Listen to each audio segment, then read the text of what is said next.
본 방송에서 제공하는 투자 정보는 투자 판단에 대한 조언입니다. 방송에서 제공하는 주식의 가치, 가격 상승 및 가격 하락에 대해서는 방송사에서 보장하지 않습니다. 네, 시청자 여러분 안녕하십니까. 대박플러스 김명남 멘토입니다. 자, 오늘 시장이 굉장히 또 강하게 올라갔습니다. 전일 미증시에서 S&P 500 같은 경우 드디어 전고점을 뚫고 강하게 올라가는 모습을 보였고요. 자, 다우 같은 경우도 마찬가지입니다. 굉장히 강하게 올라가지고 있는데, 자, 이렇게 지금 시장이 뜨겁게 달아오르고 있는 지금 가운데 코스피 같은 경우도 상당 부분으로 굉장히 올라가는 모습을 보여주고 있습니다. 뭐 거의 썸머 랠리가 시작을 했다라고 과언이 아닌데요. 자, 이렇게 올라간 이유를 조금 살펴보면 결국에는 브렉시트 이슈가 나와주면서 시장이 이 브렉시트 문제를 해결하기 위해서 유동성을 공급을 하기 시작했습니다. 미국 같은 경우도 금리 인상이 아니라 동결 내지는 이제는 다시 금리 인하를 해야 되는 게 아닌가라는 이야기가 나올 정도로 특히 금리 문제가 완전히 해결이 되는 모습이 보였고요. 자, 중국 같은 경우도 지금 지표가 좀 잘 나와주면서 돈을 풀겠다라고 나와주고, 자, 어제였죠. 일본 같은 경우도 니케이가 워낙에 좀 가라앉다 보니까, 자, 우리도 돈을 풀겠다. 돈을 조금 더 풀어서 엔고 현상을 좀 막아보겠다라고 이야기하면서 세계 곳곳에서 지금 돈을 풀겠다. 유동성이 넘쳐나고 있습니다. 그러면서 그런 자금들이 주식시장으로 유입이 되고 있는 패턴이 보여지고 있고요. 자, 그러면서 영국 또한 총리가 좀 변경이 됐죠. 그러면서 브렉시트 이슈를 좀 빠르게 잘 마무리가 돼가는 느낌이 들고 있습니다. 자, 전 세계 글로벌 증시 같은 경우는 현재 굉장히 긍정적으로 올라가고 있지만 여전히 리스크는 남아 있습니다. 특히 독일 은행 문제라든가 지금 이탈리아권 은행 문제 같은 경우는 여전히 조금 악재가 될 수 있기 때문에 그 점 조금 잘 지켜보셔야 될 것 같고요. 지금 뜨겁게 달아오를 때 더욱이 리스크 관리를 좀 조심히 하셔야 되지 않나 자, 생각이 듭니다. 자, 지금 오늘 종합주가 지수를 보면서 좀 이야기를 해드려 볼게요. 자, 우선은 자, 어제 얼마나 조금 S&P가 올라갔는지 자리를 조금 보면, 자, 전고점 부근인 이 부근이죠. 한 지금 보면은 2130포인트를 자, 강하게 돌파해서 드디어 전고점, 역사적 전고점을 좀 돌파해서 올라가는 느낌, 강하게 지금 상승하고 있는 모습이 보이고요. 자, 다우 같은 경우도 마찬가지입니다. 다우 차트를 조금 보더라도 고점을 돌파해서 지금 쭉 올라가고 있는 모습. 거의 고점 부근에 다다랐죠. 살짝 돌파를 살짝 해주고 있는 모습. 굉장히 미증시 같은 경우는 뜨겁게 달아오르고 있습니다. 독일도 마찬가지예요. 유럽 같은 경우도 증시 상태는 굉장히 좀 강하게 가고 있는 증시 모습이고, 자, 국내로 들어와 보겠습니다. 코스피, 자, 박스피라고도 불리는 증시 중에 하나죠. 올라가면 내려가고요. 올라가면 내려가서, 자, 길게 보면, 자, 2011년부터 현재까지는 박스권을 모습을 계속 만져주고 있는 모습이죠. 최고가가 2230포인트를 2011년에 한번 돌파한 이후에는 박스권이 계속 갇혀있는 모습인데, 국내가 이렇게 박스에 갇혀있는 사이에 벌써 미증시는 돌파가 일어났습니다. 자, 국내 증시를 조금 본다라면 아직까지 2000선을 조금 뚫었을 뿐이에요. 상단 부근으로는 2150포인트까지 열려있는 자리이기 때문에 추세가 좀 강하게 난다라면 우리 제가 항상 말씀드렸지만 3분기 같은 경우는 굉장히 강한 시장이 기다리고 있다. 자, 실적이 좀 발표가 되면서 3분기 같은 경우는 치고 올라갈 수 있기 때문에 그 점도 한번 눈여겨보시면 될 것 같고요. 하지만 단기적으로 돌파해야 되는 가격대가 좀 많이 있습니다. 우선은 2030포인트부터 2050포인트가 1차적으로 조정을 한번 받지 않을까라고 생각이 돼요.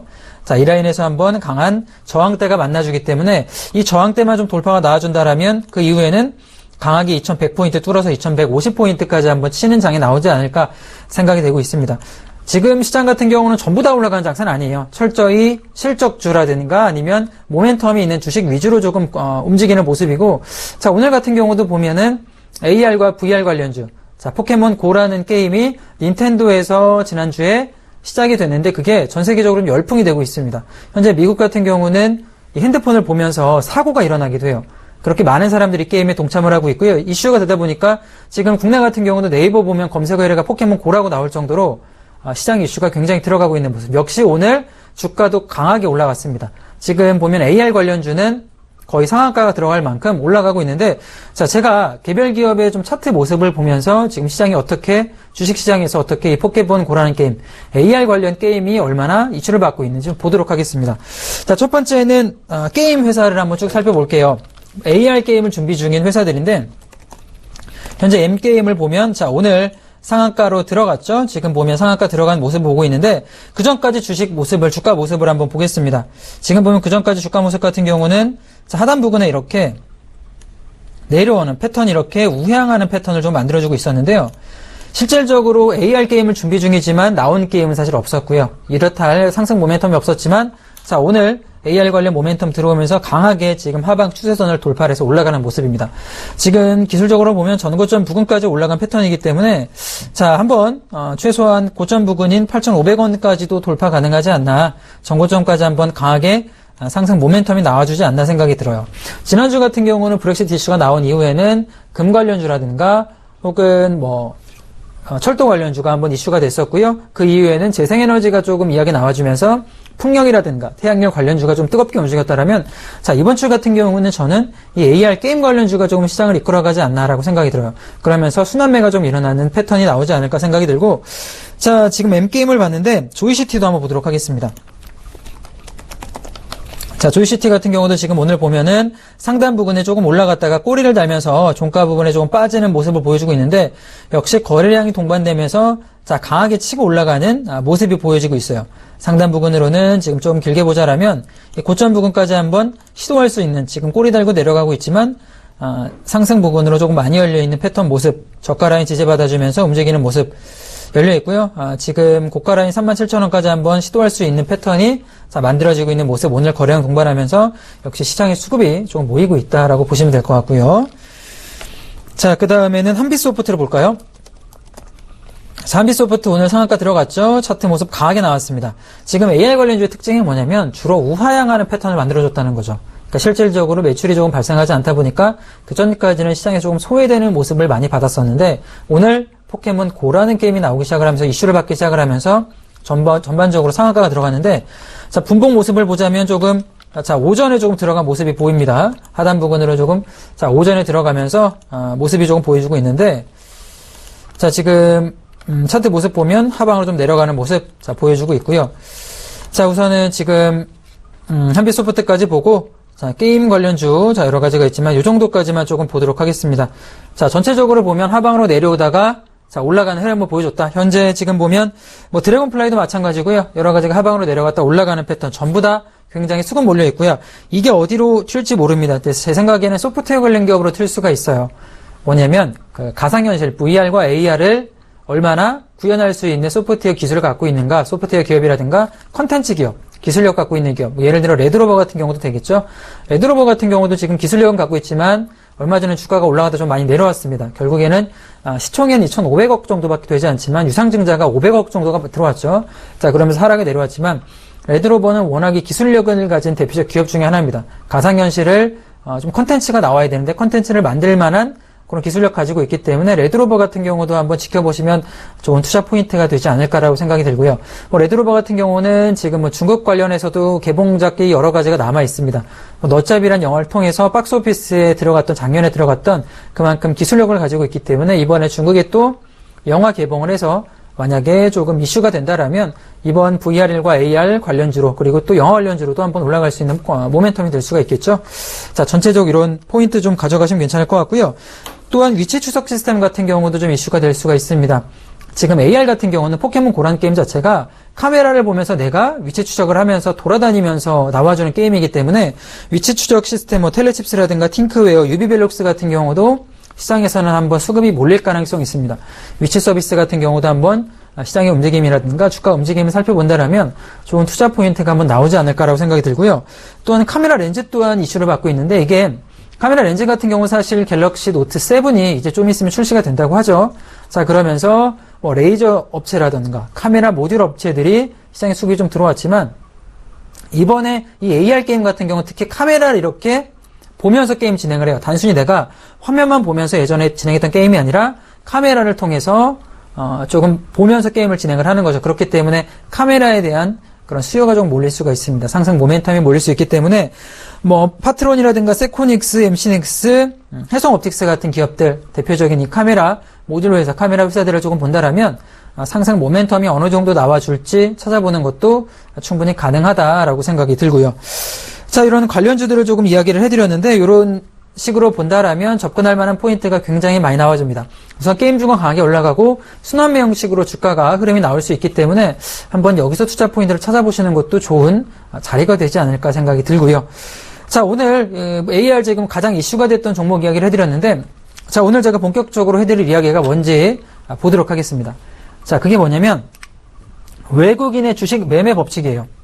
조금 이게 뭔가 하실 분들이 계실 텐데, 자, 이 시장의 메이저가 누굴까라고 생각을 하시면 됩니다. 자, 시장의 메이저. 세력이 누굴까요? 시장의 메이저 세력이 누굴까라고 생각을 하시면 바로 여러분들은 자, 외국인이 바로 떠오르실 겁니다. 외국인이 이번에 순매수를 하면서 삼성전자 같은 경우도 자, 역사적 지금 정고점을 쭉 뚫고 있고요. 자, 그러면서 뭐 예를 들어서 요새 많이 수급이 들어와주는 하나테크인 같은 경우도 지금 외국인 수급이 들어와주면서 주가가 5일선을 지지해주면서 쭉 올라가고 있죠. 그러니까 전통적으로 국내 시장 같은 경우는 외국인이 매수를 해준다면 주가가 조금 계속 올라가는 면이 있죠. 그러니까 외국인 순매수가 늘어나는 종목. 그렇다면 우리가 시장의 메이저 세력인 가장 큰 세력인 외국인을 도대체 이 외국인들은 어떤 기준으로 매수를 하는 걸까? 그런 방법을 좀 찾아볼 필요가 있겠죠. 시장의 가장 강한 세력이니까. 자, 많은 사람들이 외국인이 어떤 방법으로 매수하는 것 같으세요? 라고 물어보면 이런 답변을 많이 하세요. 개인이 팔 때 외인이 매수하는 거 아닙니까? 이런 말도 많이 하시고요. 주가 폭락했을 때 금융 위기나 주가 많이 폭락하면 외국인이 이때 많이 들어오는 거 아닙니까? 이렇게 좀 1차원적으로 이야기를 많이 하시는데 사실 개인이 팔 때는 외국인이 사는 거 맞아요. 오늘 수급 같은 경우도 마찬가지입니다. 오늘 외인 같은 경우가 선물이 지금 보면 6천억 정도를 매수를 했는데 기관과 개인 물량이 나와주면서 외인이 가져간 거고요. 자, 수급이 빠질 때는 역시 주가가 내려갈 때는 외국인도 같이 투매가 나옵니다. 외국인 투매가 나오기 때문에 메이저의 투매가 나오기 때문에 주가가 내려가는 거고요. 그리고 외국인이 사니까 올라가는 건데 그렇게 본다라면 좀 단순하게 볼 수가 있지만 직접적인 어떻게 외국인이 어떤 뷰를 가지고 사는지를 아실 필요가 있다라고 생각을 해요. 자, 거기에 대해서 제가 한번 천천히 설명을 해보도록 하겠습니다. 자, 외국인 매매에 중요한 변수가 있습니다. 어떻게 외국인이 매수를 하는가? 자, 어떤 기준으로 얘네들이 매수를 하는가 좀 볼 필요가 있고, 자, 가장 중요한 변수 요인은 우선은 한국의 수출입니다. 한국이 수출이 얼마나 나와주느냐? 뭐 쉽게 설명하자라면 기업의 이익이 될 수가 있겠죠. 한국은 대표적인 수출 기업 중에 하나이기 때문에 한국의 수출 정도만 보더라도 자, 기업의 이익이 얼마나 나와주는지를 볼 수가 있어요. 자, 제가 이 차트를 준비를 했는데, 자, 지금 보면 한국 수출과, 굉장히 중요한 한국 수출과 외국인의 주식 순매수 비교 상관 그래프를, 자, 보고 계십니다. 자, 지금 보면, 외국인의 한국의 수출표가 이 지금 하단에 나와 있는 검정색 선이고요. 자, 외국인 주식 투자 누적 비율을 보면, 이렇게 파란색 선으로 좀 나와 있는 모습이 보입니다. 자, 지금 보면, 00년도부터 2000년대부터 움직임 보면, 한국 수출 실적이 올라가면서, 자, 외국인 같은 경우도 쭉 같이 주식 투자를 순매수가 쭉 늘어가는 모습이 보입니다. 자, 그리고 나서 0809년도 글로벌 금융위기가 왔었죠. 자, 미국발 서브프라임 모기지론이 들어와 주면서 하단으로 굉장히 내려왔는데, 자, 이때는 다른 그림을 그립니다. 자, 06, 07년도 같은 경우는 매도가 나오고요. 그죠? 순매도가 나오고, 하지만 수출 같은 경우, 한국 수출기업 같은 경우는 상승이 나와줍니다. 자, 이때는 조금 다른 그림을 그려가고 있고요. 자, 역시 08년도, 09년도, 07년도 이때는 투매가 나옵니다. 08년도까지.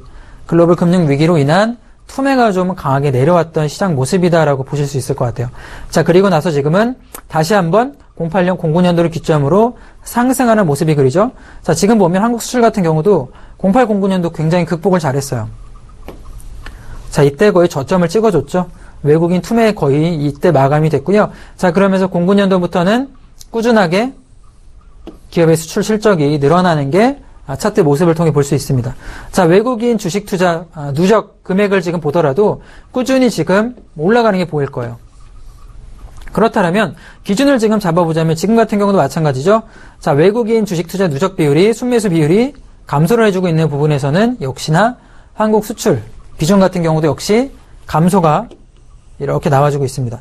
자, 이전까지는 지금 보면 거의 똑같이 움직여요. 이게 지금 언제부터냐면 2000년도부터 2016년까지의 자, 외국인의 순매수 비율과 한국 수출 비율을 비교를 한 건데 거의 똑같이 움직입니다. 16년 동안. 그러면 언제 달랐느냐? 자, 06년도와 07년도가 달랐어요. 왜 달랐는지 알 필요가 있겠죠? 왜 이 시간에는, 이 기간에는 다른 기간에 다 똑같이 움직이면서 왜 이때는 다르게 움직였느냐? 자, 이 점을 조금 아실 필요가 있는데 지금 보면 회사채 스프레드와 좀 관계가 있어요. 자, 06, 07년 같은 경우는 수출 증가하고 있었는데 외국인 주식 매도 이유는 왜 매도가 나왔을까요? 자, 그 이유는 지금 제가 답을 바로 알려드리면 자, 위험 기피 심리가 높은 시기였기 때문입니다. 글로벌 금융시장이. 자, 미국의 BB 등급 회사채 가상금리와 외국인의 매매를 비교할 필요가 있는데, 자, 대표적으로, 자, 외국인의 회사채 BB 등급 스프레드가 뭐냐면, 이게 리스크를 말해요. 시장의 위험도를 측정하기 굉장히 좋은 지표 중에 하나입니다. BB 등급이라면 굉장히 낮은 정도의 등급이기 때문에 이 회사채가 부도가 난다라면 당연히 시장이 안 좋은 부도가 나겠죠. 그렇다면 스프레드가 올라갑니다. 자, 리스크가 올라갈 때 이 스프레드가 올라간다라고 보시면 돼요. 자, 그러면 그때 외국인의 주식 매도가 나와주는데, 자, 시장이 지금 이걸 알아보기 전에 안전자산과 위험자산을 알아볼 필요가 있어요. 자, 안전자산. 자, 우리가 왜 안전자산에 집중을 해야 되냐? 글로벌 금융 위기가 온다라면 이 안전자산들의 수요가 몰리면서 안전자산이 굉장히 많이 올라갑니다. 현재 같은 경우는 지금 주가가 올라가는 경우도 위험자산, 유가 같은 경우도 오늘 좀 많이 올라갔죠? 자, 위험자산에 돈이 몰렸기 때문에 올라가는데, 자, 안전자산이 어떤 게 있을까요? 글로벌 금융 위기가 오거나 주가가 폭락을 했을 때 우리 자산을 지켜줄 만한 곳이 바로 안전자산인데, 대표적인 게 역시 금밖에 없죠. 다들 금 같은 경우는 안전자산이라고 많이 생각을 하시기 때문에 전쟁이 나더라도 금 가치는 계속 올라갑니다. 그죠? 역사적으로 금은 안전자산이다라를 증명을 많이 해줬고요. 자, 두 번째 같은 경우는 달러가 있습니다. 자, 예전에 IMF 때를 생각을 해보신다라면 국내 같은 경우 원달러가 굉장히 많이 내려가고요. 가치가 많이 내려갔죠. 그러면서 달러 가치는 굉장히 많이 올라갔었고, 자, 역사를 돌아본다라면 달러 같은 경우는 대표적인 안전자산으로서 역할을 많이 해줬어요. 달러가 가치가 올라가는 건 시장이 많이 안 좋을 때, 분위기 유동성이 완전히 말라붙을 때, 지금 시장은 유동성이 넘쳐 흐르죠. 유럽도 돈을 풀고요, 중국도 돈을 풀고, 일본도 돈을 풀고, 다 돈을 푸는데, 이렇게 유동성이 많을 때가 아니라 유동성이 완전히 말라붙었을 때는 달러의 가치가 굉장히 많이 올라갑니다. 자, 그리고 마지막으로 엔화가 있어요, 엔화. 자, 이 세 가지가 엔화 같은 경우도 대표적인 안전자산입니다. 돈을 그렇게 많이 찍어내도 엔화 같은 경우 달러도 마찬가지입니다. 충분히 시장에서는 안전자산이다라고 평가를 하고 있어요. 자, 그렇다면 이 안전자산 세 가지가 있는데, 그럼 위험자산이 뭐가 있을까요? 대표적인 위험자산. 자, 위험자산 대표적으로 생각나시는 게 여러 가지가 있겠지만, 자, 오일이 있습니다. 자, 원유 같은 경우 지금 유가가 50불 올라갔다가 조금 내려갔다가 50불 때 올라갔다가 45불 내려갔다가 44불까지 내려갔다가 또 오늘 어제였죠. 4%가 올라가서 46불까지 급등을 했는데, 그게 뭐냐면 위험자산으로 돈이 몰린다라고 사람들이 평가를 해요. 대표적으로 원유가 있겠고요. 자, 국내 코스피 같은 경우는 글로벌 시장에서 안전자산으로 평가할까요? 위험자산으로 평가할까요? 위험자산입니다. 안전자산이 아니에요. 코스피 같은 경우도 대표적으로 한국 증시 같은 경우도 자, 대표적인 위험자산으로 평가를 합니다. 그렇기 때문에 시장에서는 지금 돈이 많이 풀리고 유동성이 증가할 때는 위험자산으로 돈이 많이 몰려요. 그만큼 수익률이 나오기 때문이죠. 그렇기 때문에 코스피가 조금 현재 상승을 해주고 있는 모습이고, 유가 같은 경우도 올라가고 있다라고 보시면 됩니다. 자, 그렇다면 이 위험자산으로 분류되어 있기 때문에 사람들이 글로벌 금융시장에서 위험 기피 심리가 높은 시기에는 당연히 대표적인 위험자산인 한국의 코스피를 매도할 수밖에 없어요. 자, 내 자산이 만약에 금 포트폴리오가, 자, 내가 1억을 가지고 있는 포트폴리오가 있는데, 금이 있고요, 달러가 있고, 엔화가 있고, S&P 500, ETF가 있고요, 그리고 한국 증시에 코스피 200에 내가 돈이 들어가 있다고 하면, 내가 외국인이라면, 내가 100조 원 이상을 굴리거나, 내가 5천억 이상을 자본을 굴린다라면, 가장 먼저 청산해야 되는 주식이 뭐냐면, 한국에 있는 코스피 먼저 청산을 합니다. 이게 위험 자산에 들어갈 수밖에 없는 게 수출 비중이 높기 때문이죠. 그러니까 증시가 글로벌 경기가 조금만 안 좋더라도 수출률이 확 떨어져요. 그리고 경기가 조금만 좋아지면 글로벌 경기가 조금만 좋아지면 수출이 확 증가합니다. 굉장히 민감하게 채찍국가라고도 평가를 하는데, 제가 뒷부분에 설명을 해드릴 거고요. 민감하게 움직이기 때문에 한국 증시를 청산을 할 수밖에 없어요. 자, 그 이유로 인해서 06년도, 07년도 같은 경우는 시장에 리스크가 굉장히 고조되는 시기였어요. 위험 기피 심리가 굉장히 높아지는 시기였다. 그 빅쇼트라는 영화를 보신 분들이 계시다라면 이 시기가 어떤 시기인지 아실 수가 있는데요. 이때 그 미국의 부동산 값이 천정부지를 솟기 시작했습니다. 그러면서 현명한 투자자들 하나둘씩 깨닫기 시작을 해요. 시장 너무 위험하다. 버블이 언제 터질지 모른다. 점점 생성이 되고 있는데 풍선이 부풀어 오르면 결국에 터지듯이 지금 자리 같은 경우는 터질 수밖에 없는 시장이 아닐까라고 생각을 해요. 자, 그러면서 빨리 위험자산을 하나둘씩 청산을 해보자. 사람들이 이야기를 하기 시작합니다. 그렇기 때문에 국내 증시에서 매도 사인이 나왔던 거고요. 하지만 그거에 비해서 자, 수출 같은 경우는 양호하게 진행이 됐죠. 바로 이 시점이다라고 보시면 되고요. 자, 그렇다면 우리가 좀 객관적인 항상 데이터를 갖고 이야기를 해야 돼요. 감이 아니라 그러면 얼마나 이때 리스크가 고조가 됐는지 우리는 미국 회사채를 가지고 평가를 한번 해보도록 하겠습니다. 자, 회사채 스프레드가 축소될 때 외국인의 주식 매수가 나오고요. 리스크가 감소될 때죠. 외국인의 주식 매수가 나오고 회사채 스프레드 증가는 위험도 상승을 나타낸다라고 제가 말씀을 드렸죠. 자, 한국 주식은 위험자산이기 때문에 자, 어떻게 보여지는지 보도록 하겠습니다. 자, 정크본드라고도 말을 해요. BB 등급의 회사채 같은 경우는 정크본드라고도 이야기합니다. 가장 리스크에 민감하게 반응하죠. 정크본드 같은 경우는 언제 부도날지 모르는 채권이기 때문에 리스크에 가장 민감하게 반응을 합니다. 그게 바로 이 검정색 실선으로 표시된 BB 등급이고요. 자, 외국인의 주식 투자 누적은 파란색 선으로 표시가 되어 있습니다. 자, 지금 보면 이 시점부터 조금 보도록 할게요. 지금 보면 98년, 2000년도부터 들어서면 똑같이 움직이는 게 보입니다. 회사채 가상금리가 리스크가 고조되니까 같이 올라가는 흐름, 그리고 지금 부분은 이 07, 08년도를 조금 집중적으로 공략부터 보실 필요가 있는데, 자, 회사채 가상금리가 급등을 하기 시작을 해요. 07년도부터. 이때는 리스크가 굉장히 고조되기 시작하는 거죠. 지금 보면, 자, 2007년부터는 자, 리스크가 고조되기 시작합니다. 자, 06년도까지만 하더라도 리스크가 크지가 않았어요. 사실 이때 같은 경우는 세계 증시를 중국이 많이 끌어갔습니다. 중국이 골든에이지라고도 해요. 황금기라고도 하는데 GDP 상승률이 연간 10%가 나올 정도로 이 글로벌 시장에 있는 모든 돈을 끌어모을 정도로 굉장히 잘 나갔습니다. 그러면서 미증시 잘 나가고요. 국내 증시 또한 굉장히 좋았습니다. 자, 그랬던 게 07년도부터 미국의 부동산 문제가 서서히 불거지기 시작을 하고요. 리스크가 고조가 되죠. 07년을 기점으로 해서 자, 올라가는 모습. 지금 보면 07, 08년도에 급격하게 증가를 합니다. 그리고 서브프라임 모기지론이 빵 터지면서 피크를 찍죠. 가상금리 스프레드가. 이게 리스크가 그만큼 올라갔다는 거고, 자, 07년도부터 이제 시작이 되니까 주식 매도가 시작을 하게 나오기 시작합니다. 하단 부근으로는 역시 반대 방향으로 움직여주는 모습을 자, 그대로 보여주고 있다라고 보시면 돼요. 자, 현재 같은 경우는 가상금리 같은 경우가 마이너스로 나오기 때문에 점점 리스크가 많이 없죠, 현재. 그렇기 때문에 위험자산인 국내 증시로 돈이 자, 계속 들어오고 있다라고 보시면 됩니다. 여기에 관계를 갖고 있는 거죠. 외국인 주식 투자 누적은 자, 증가를 하고 있고, 현재 지금 보면 05년도부터 시작을 하면 약간 올라와 줬어요. 리스크가 상방으로 약간 올라가는 게 보이는데, 역시 올라가다 보니까 자, 외국인의 투자가, 순매수가 조금씩 감소를 하고 있다라는 게 자, 눈에 띄입니다.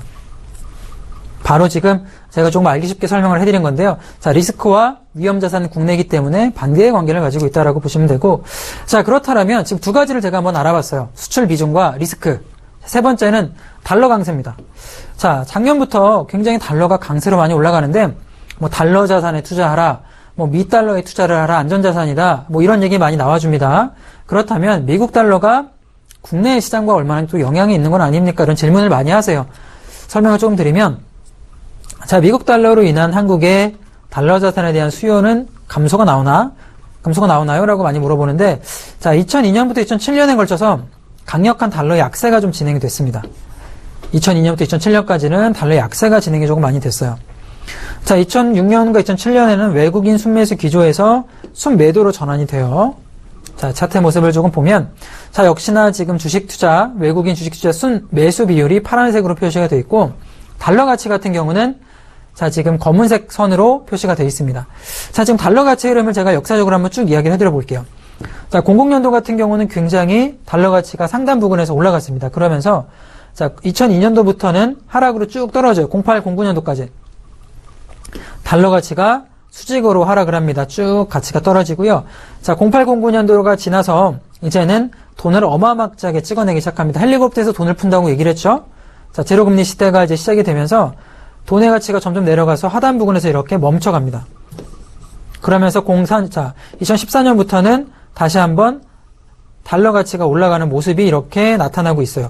사실 2014년, 15년에 달러 자산에 투자를 해야지 2016년 같은 경우는 좀 늦었습니다. 지금 증권사 같은 경우가 달러 자산에 투자하세요 이런 CF를 내고 있지만 지금 같은 경우는 자, 올라올 만큼 올라온 상태의 달러 모습이고, 박스권에 조금 멈춰있죠, 지금? 박스권에 현재는 멈춰있지만 저는 이 박스권 상단 부근을 돌파를 해서 올라가는 흐름이 나오지 않을까라고 생각을 하고 있어요. 지금 금리 인상이 상승을 금리 올해 한 2번 정도 한다, 2-3번 정도는 진행하겠다라고 옐런 회장이 얘기했지만 결국에는 현재 한 번밖에 진행이 되지 않았고 7월 같은 경우도 지금 거의 불가능하다. 9월 같은 경우도 힘들다고 봐요. 그렇다면 12월 달에 한 번 할 수 있을까요? 쉽지 않다라고 봅니다. 금리가 완전히 멈췄음에도 불구하고 지금은 현재 상태를 유지하거나 마이너스 이야기가 나온 상태입니다. 그렇다면 금리가 올라가지 않음에도 불구하고 저는 달러 가치는 올라갈 수밖에 없을 거라고 생각을 해요. 금리가 인상된다라면 조금 더 가파르게 올라가겠죠. 항상 말씀드리지만 금리의 인상 시기보다는 금리가 인상되는 것보다 중요한 건 얼마나 빠르게 금리가 인상되느냐가 중요합니다. 자, 지금 이 차트 모습과 비교를 해보자면 외국인의 주식 투자 비율을 보면 사실 그렇게까지 상관관계가 깔끔하게 나오지가 않습니다. 지금 달러 가치가 하락을 하고 있을 때 하락이 조금 나오긴 했지만 그렇게까지 상관관계가 크지가 않아요. 지금 달러 가치가 하단 부근에 멈춰있는 09년도와 2013년도까지의 흐름을 보더라도 이때 오히려 매수가 들어왔죠.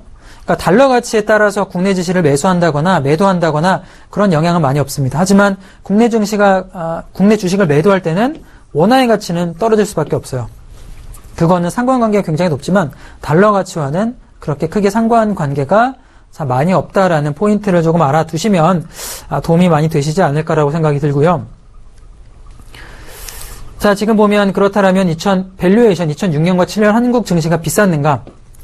지금 리스크도 알아봤고요. 그 다음에 수출 비중도 알아봤고 달러 가치도 알아봤는데 자, 마지막은 밸류에이션이 중요한 포인트다라고 생각이 드는데요. 자, 코스피 주당 순자산 가치죠. BPS라고 표현을 합니다. BPS 대비 비율인데요. PBR이라는 게 2006년부터는 1.2배를 넘어섰어요. PBR이 어떤 거냐면 주당 순자산 가치를 주가로 조금 나누는 게 되겠죠. 그렇다면 1.2배가 넘어섰는데 PBR이 낮을수록 예를 들어서 0.9 정도라고 말을 한다면 가치가 그만큼 높은 주식이다 라고 보시면 됩니다. PBR이 낮을수록 메리트가 있는 주식 상태다. PBR이 만약에 1.0, 바이오, 제약바이오 같은 경우는 3.0에서 5.0까지 올라가는 주식도 있겠죠. 그러니까 대표적인 국내의 삼성전자를 보자라면 PBR이 1.3 정도를 진행을 하고 있습니다. 현재 대한민국 PBR 같은 경우는 1.2 정도를 유지한다라고 이야기가 나와주고 있는데요. 이 PBR로서 좀 객관적인 지표로 볼 수가 있는 거죠. 얼마나 지금 국내 증시가 버블이 있는 건지 아니면 버블이 없는 건지를 알 수가 있습니다. 주당 순자산 가치를 주가로 나눴다. 이걸 조금 알기 쉽게 시간이 많기 때문에 설명을 해드려보면 자, A가 철수입니다. 철수가 치킨집을 차렸어요. 1억 원을 들여서 치킨집을 차렸습니다. 내가 인테리어도 해야 되고요. 테이블도 사야 되고요. 닭도 사야 되고요. 돈을 1억을 들었어요. 그런데 이제 장사를 해보니까 1년에 매출이 한 2천만 원 정도 나와요. 1년 매출이. 그러면 한 달에 한 180만 원 정도, 160만 원 정도 번 건데 1억을 투자해서 한 달에 1년에 2천만 원이 나온다라면 지금 이 같은 경우는 펄을 표시한다라면 PER을 표시하면 자, 5가 나오겠죠. 5년 일한다라면 이 기업의 가치가 지금 만약에 이거를 내가 매각을 부동산에 내놨습니다. 부동산에 내놨는데 부동산에선 1억을 얘기해주고 있어요. 1억에 파세요. 1억에 사겠다는 사람이 있습니다라고 표시를 한다라면 펀은 5가 나올 수가 있겠고요. 자, ROE가 있겠죠. 자, 자기 자본 대비 몇 프로의 수익이 나오느냐. 1억 투자해서 1년에 2천만 원 나왔으니까 현재 이 ROE 같은 경우는 순자산 대비 부채가 없는다는 가정하에 20%의 ROE가 나옵니다. 자, 그렇다면 지금 1억 투자해서 1억을 다시 내가 받아낼 수 있기 때문에 지금 PBR 같은 경우는 1이 나오는 거고요. 철수가 치킨집에 투자한 PBR은 1이 나오는 거고요. 자, 만약에 이게 자, 예를 들어서 2억을 쳐주겠다. 혹은 2억을 쳐주겠다. 예를 들어서 2억을 쳐주겠다라고 하면 자, 그게 바로 2분의 1이 나오기 때문에 PBR이 0.5가 나옵니다. 그래서 시장에서 가치를 많이 쳐줄수록 내가 투자한 자본 대비 많이 쳐줄수록 PBR은 낮다라고 보시면 돼요. 자, ROE라든가 PER 혹은 PBR에 조금 헷갈리시는 분이 있다라면 이 예를 조금 보시면서 좀 이해가 쉽게 되셨으면 좋을 것 같고 자, 그렇다면 이렇게 객관적으로 ROE라든가 PBR을 통해서 볼 수가 있는데 자, PBR은 2006년부터 1.2배를 넘어서고 있는 모습이 나와주고요. 자, 이때부터 중요한 건 외국인들의 지속적인 매도가 좀 나왔어요.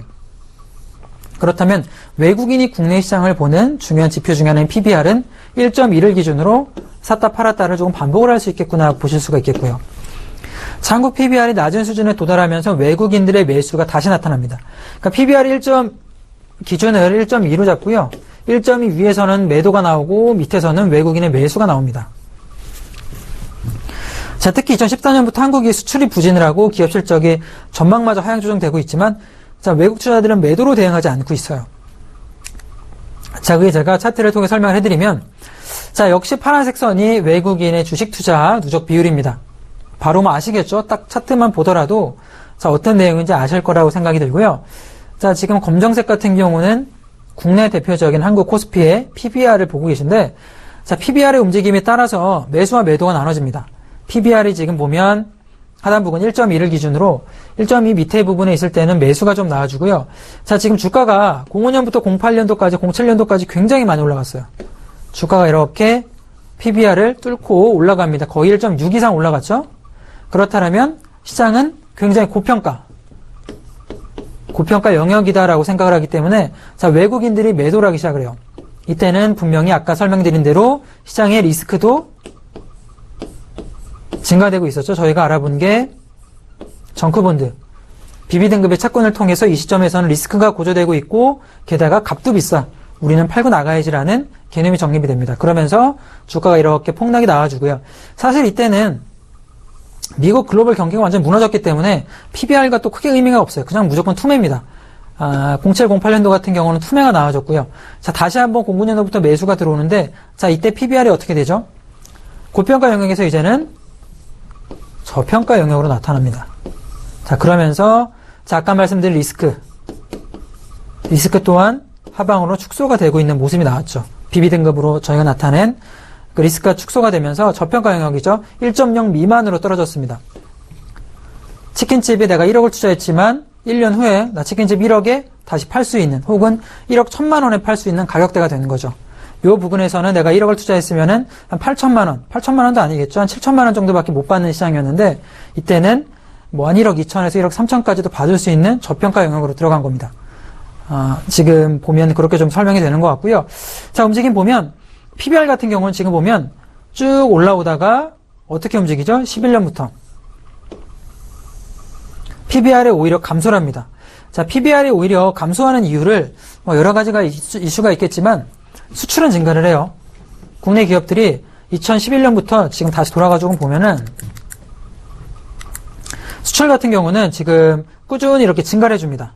꾸준히 상방으로 이렇게 증가를 해주고 있는데 PBR은 오히려 자, 감소가 나와요. PBR의 감소를 보면 감소가 오히려 이렇게 쭉 하단 내려옵니다. 그 이유는 뭐냐면 기업이 돈을 벌고 이제 IMF 이후에는 외국인 투자들이 많이 들어오고 나서 특히 글로벌 금융위기가 거치고 나서는 이제 기업들도 압니다. 돈을 많이 모아놔야 되는구나. 유보율 같은 경우도 뭐 웬만한 기업들 같은 경우는 10조 원 이상 유보한 기업도 있고 현금을 굉장히 많이 갖고 있는데 그렇게 돈도 잘 벌고 수출도 잘 되고 돈도 많이 갖고 있는 기업들이지만 코스피가 올라가질 않습니다. 자, 2100포인트 이상 올라가지 않아요. 거의 한 2000포인트에서 1800포인트 사이에서 이렇게 박스피라고도 불릴 만큼 박스권을 형성하기 때문에 가격 돌파가 일어나지 않으니까 당연히 점점점 PBR은 감소를 합니다. 하지만 PBR이 지금 하단 부근에 멈춰 있다 보니까 자, 외국인의 주식 투자 순 누적 비율 같은 경우는 예쁘게 증가를 해주는 거죠. 자, 이렇게 증가해주는 모습이 보입니다. 자, 그렇다면 저희가 지금 시장의 밸류에이션까지 한번 살펴봤어요. 정리를 조금 해보면 자, 외국인 주식 매매 가장 직접적인 영향을 미치는 변수는 모멘텀도 있겠고요. 여러 가지가 있겠지만 누적으로 1년에서 10년까지 누적으로 보자면 역시나 한국이 수출, 대표적인 수출 기업이기 때문에 한국이 수출 국가이기 때문에 기업이 실적이다 라고 볼 수가 있는 거고요. 자, 하지만 글로벌 금융시장의 위험 기피 심리도 굉장히 중요하다. 마찬가지로 수출 실적이기 국가이기 때문에 자, 위험 자산의 평가가 되고 있기 때문에 위험 기피 심리가 증가할수록 국내 시장 같은 경우는 폭락이 나올 수가 있다라고 보고요. 하지만 미국의 달러 가치에 뭐 많은 이야기가 나오고 있지만 달러 가치는 그렇게 유의한 방향성을 미치지는 못했다. 그렇게까지 크게는 영향을 미치지 못했다라는 게 또 한 가지 포인트가 나오고요. 자, 한국 주식시장의 밸류에이션 같은 경우는 저는 굉장히 중요한 변수라고 봐요. 자, 이 중에 가장 중요한 변수는 1번은 역시 기업 실적입니다. 기업 실적이 가장 중요하고 두 번째 같은 경우는 시장의 가격이에요. 그렇다면 우리가 생각해 볼 수 있는 게 역시 외국인이 시장을 보는 객관적인 지표는 뭐냐면 실적 플러스 가격이다. 아, 외국인들은 그렇다면 이 지금 10년 전, 16년 동안의 데이터를 통계를 내보니까 역시 실적과 가격을 가장 많이 보는구나. 가격이 비싸다라면 누적으로 보기에는 사람들이 매도가 나와주고 가격이 싸다라고 하면 PBR이 1.0 이상, 1.2 이상 있다라면 외국인들은 순매수가 꾸준히 들어와 주는구나. 가격과 실적을 보고 투자를 하는 거죠. 보통 개인 투자자분들은 뭘 많이 보시냐면 테마 많이 보시고요. 모멘텀 많이 보시죠. 모멘텀 테마 투자를 많이 하시는데 외국인 같은 경우는 실적과 가격을 가장 많이 보신다. 많이 본다라고 볼 필요가 있습니다. 그렇다면 자, 우리들도 모멘텀과 테마는 중요하지만 실적과 가격이 들어와 주는 상태에서 테마와 모멘텀이 들어와 주는 주식을 공략을 한다면 훨씬 수익을 낼 수가 있겠죠. 오늘 들어온 주식 같은 경우도 보면 자, AR 관련주가 많이 들어와 주고 있는 모습이고 VR, AR 게임주가 지금 들어와 주고 있는데 이 가운데서 모멘텀과 실적이 들어와 주는 테마가 들어와 주는 가운데서 실적과 가격이 좀 하방에서 머무르고 있고 실적 또한 꾸준히 나와주는 주식을 고르면 되는 거죠. 선택한다라면 당연히 수익이 나올 수밖에 없다. 어떻게 보면 굉장히 간단한 진리지만 이렇게 투자하시는 분이 많이 없어요. 그리고 또 저는 굉장히 중요한 투자 포인트 하나가 기다림이다라고 생각을 해요. 항상 투자 같은 경우는 정글에서 사자가 사냥을 한다라고 생각을 하시면 돼요. 굉장히 누구나 투자하면 돈 벌 것 같이 생긴 게 주식시장이지만 이 시장은 정글입니다.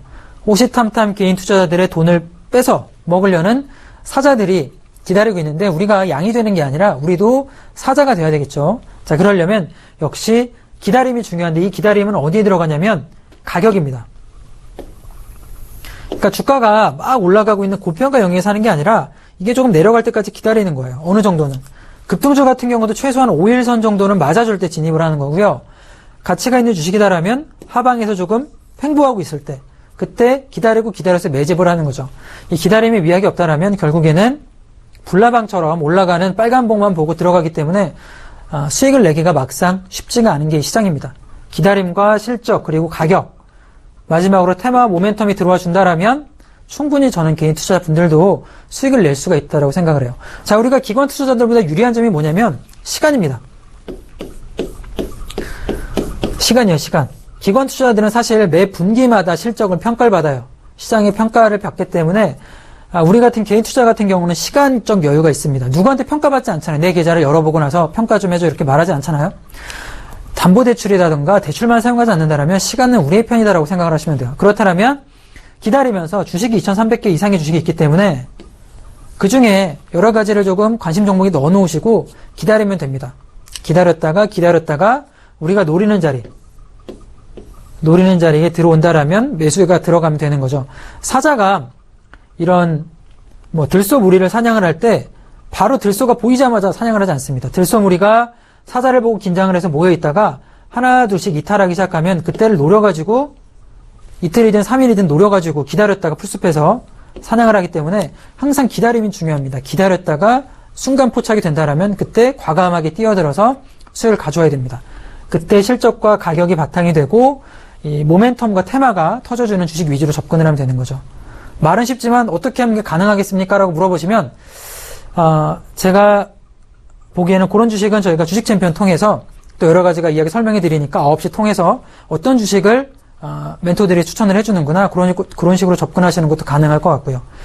자, 그렇다면 마지막으로 분석을 해보자면 외국인들의 투자 수익률이 높은 이유가 바로 나옵니다. 이런 이유를 통해서 접근을 하기 때문에 테마 모멘텀이 아니라 기다렸다가 실적과 가격을 통해서 진입을 한다라고 보시면 되고요. 자, 마지막으로 2015년에 이게 누적 이야기를 해보고 있는데 개인, 기관, 외국인의 순매수 상위 종목을 연초 대비 주가 반영을 한 차트예요. 보면 개인 같은 경우는 울고 있죠. 항상 울었습니다. 10년 전에도 울었고요. 15년 전에도, 1년 전에도, 작년 같은 경우도 역시 개미는 울고 있습니다. 안타깝지만 지금 보면은 포스코, SK하이닉스, 현대차, 대우조선해양, LG디스플레이, LG전자, 대한항공, 하나금융주주, 삼성중공업을 가장 개인들이 많이 샀어요. 역시 개인들이 산 주식은 뭐 진리 중에 하나죠. 올라가지 않는구나. 지금 보면 포스코 작년에 굉장히 많이 떨어졌던 주식, 대우조선해양 말할 것도 없죠. 엄청나게 폭락을 했고요. 현대건설, 대한항공 같은 경우는 작년에 항공주가 전체적으로 다 안 좋았습니다. 그렇게 보면은 개인들 같은 경우는 자 마이너스 34%. 자 이게 굉장히 큰 수익률이에요. 마이너스 34%라는 건 굉장히 큰 수익률 중에 하나입니다. 자, 오렌 버핏이 지금 동안 연평균 수익률 따지면 16%에서 20%밖에 되지 않기 때문에 매년 30%씩 개인들은 손실을 봐요. 그렇다면 누가 수익을 냈는가? 이 돈을 누군가 가져갔겠죠? 누가 가져갔냐 보면 기관 같은 경우는 평균에 16%의 수익을 얻었습니다. 자, 기관이 가장 많이 투자한 기업 보면 한원케미칼이 보이네요. 자, 좋은 주식 중에 하나입니다.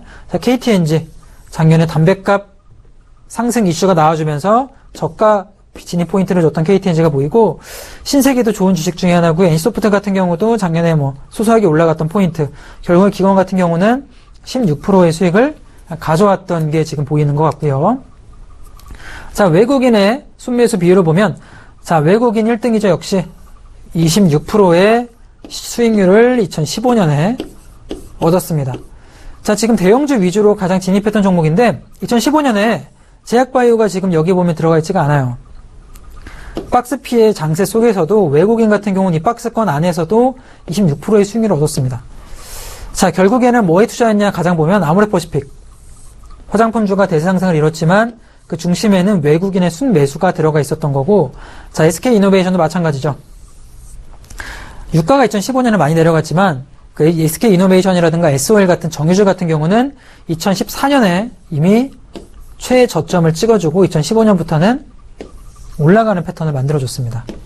한전 같은 경우도 꽤 많이 매수를 했고요. 자, 롯데케미칼, 자, 그리고 LG화학 같은 경우도 많은 비중을 투자해서 수익을 얻었던 게 포인트가 나와주고 있는 부분이다. 라고 보시면 될 것 같아요. 이게 딱 매년 나와주는 패턴 중에 하나입니다. 개인은 잃고요. 기관과 자, 외국인 같은 경우는 돈을 벌어간다. 매년 나오는 포인트이기 때문에 자, 그 점도 한번 알아두시면 도움이 되지 않을까 생각이 들고요. 자, 한 가지 얘기를 조금 더 해볼까 해요. 시장은 왜 달러 이야기만 하는가? 도대체 왜 맨날 금리 인상? 그놈의 지겨운 금리 인상. 미국이 금리 인상하는 거랑 나랑 무슨 상관인가? 라고 생각을 하실 것 같고, 달러 자산에 투자해라 CFO까지 나오는데, 아니, 달러랑 대한민국이랑 무슨 상관인가? 거기에 대해서 간단하게 제가 남은 시간 통해서 좀 이야기를 해보겠습니다. 자, 가장 큰 이유는 뭐냐면, 1997년. 이때가 가장 큰 변곡을 주었다고 보시면 돼요. 바로 IMF죠. 자, 대한민국을 공포에 떨게 했던 IMF인데, IMF 이후로 세상이 완전히 주식시장, 특히 투자 세상은 완전히 변했습니다. 자, 외환위기 이후에 변동성은 확대가 됐고요. 외환시장이. 주식 채권 시장을 개방했습니다. 그러니까 외국인의 투자 한도를 굉장히 많이 높여놓고 투명성을 많이 높였죠. 그래서 글로벌 금융 실물 경제 시장의 변동에 즉각적으로 연동되는 나라가 되었어요. 자, 지금 같은 경우도 미증시 올라가면 국내 증시 올라가죠. 자, 어제 S&P가 전고점 돌파하고 나니까 국내 증시 오늘 코스피 올라가죠. 자, 중국 증시가 폭락을 하니까 국내 증시가 폭락을 합니다. 하나의 시장으로 올라가는 게 아니라 이제는 글로벌 증시가 이렇게 엮여서 진행이 돼요. 그게 언제부터 했냐면 국내 같은 경우는 1997년부터다라고 생각을 하시면 됩니다. 자, 그리고 특히 수출 비중이 높은 외환위기 이후에 급격하게 수출 비중이 높아졌어요. 자, 그러면서 차익 효과가 심화되고 있는 모습을 보여주고 있습니다. 자, 지금 원달러 환율과 미국 달러 가치의 관계를 보실 수가 있는데, 자, 지금 2000년도부터 움직임을 보면, 자, 달러 원의 가치가 이 파란색 실선이고요. 달러 가치 같은 경우는 검정색 선으로 이렇게 나타나고 있는데, 자, 완전히 똑같이 움직임 나오는 게 보이시죠? 현재는 완전히 커플링 돼서 움직인다라고 생각을 하시면 될 것 같고요. 채권 효과가 뭐냐면 사소한 지출 변화에도 원자재 부품 업체들의 매출이 크게 출렁이는 효과를 보신다라고 생각하면 됩니다. 미국 산업 생산 증가율 추세를 살펴본다라면 흐름은 같을지 모르나 한국 수출의 변동성이 자, 거의 10배에 달한다. 자, 조금만 이렇게 하방으로 내려오거나 올라가더라도 굉장히 큰 비율로 올라가고요. 살짝 변동만 나오더라도 이렇게 굉장히 한국의 수출은 큰 비중 나타내기 때문에 위험 자산에 들어가게 되는 거고, 달러의 영향을 많이 받을 수밖에 없다. 자, 이렇게 결론을 내릴 수 있을 것 같습니다. 자, 우선 오늘 제가 준비했던 내용은 여기까지고요. 자, 제가 오늘 달러에 대해서도 좀 이야기해드렸고요. 그리고 외국인들이 도대체 어떤 마인드로 투자를 하느냐, 가격과 그리고 기업의 실적 위주로 많이 진행을 하고, 또한 개인 투자자가 거기서 수익을 얻기 위해서는 모멘텀도 필요하지만 기다림도 필요합니다. 가격이 내가 원하는 가격이 올 때까지 참고 또 참고 기다리는 거죠. 양봉이 바로 나온다고 해서 급격하게 올라가는 게 아니라 조금 기다리면서 수익을 가져올 수 있는 투자 포인트 항상 조금 가져가셨으면 좋을 것 같고요. 자, 오늘 제가 이번 주 토요일 날 강연회가 준비가 되어 있습니다. 자, 7월 16일 토요일 2시에 서울 강남구 세왕빌딩에서 강연회가 진행이 되고 있는데, 현재 시장에서 지금 올라가고 있는 시장에서 어떻게 조금 대응을 해야 될지, 혹은 투자자들이 어떤 종목을 조금 접근을 해야 수익이 날지, 종목별 투자 비중에 대해서, 종목별 투자 이야기, 어떤 주식을 사야 될지 공개를 해보면서 좀 이야기 가져보는 시간, 어떻게 투자를 해야 돈을 벌 수 있는지 핵심적인 좀 이야기를 진행할 거니까, 자, 토요일 날 2시에 강연에 많은 참여 부탁드리고요. 자, 오늘 제가 준비한 시간 여기까지입니다. 자, 9시에는 주식 챔피언을 통해서 또 주식 이야기, 종목 추천이 또 진행이 되고요. 10시부터는 종목 상담이 진행되니까, 자, 많은 참여 부탁드리고요. 자, 그러면, 자, 오늘 수요일 대박 플러스 김경남 멘토가 준비한 시간 여기까지입니다. 자, 시청해주신 여러분, 감사합니다.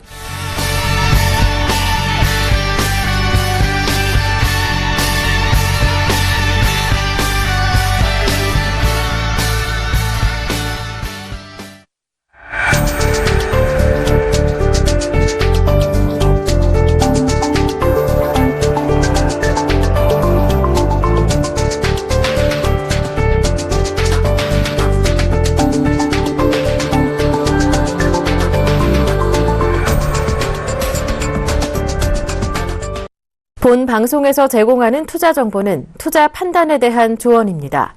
방송에서 제공하는 주식의 가치, 가격 상승 및 가격 하락에 대해서는 방송사에서 보장하지 않습니다.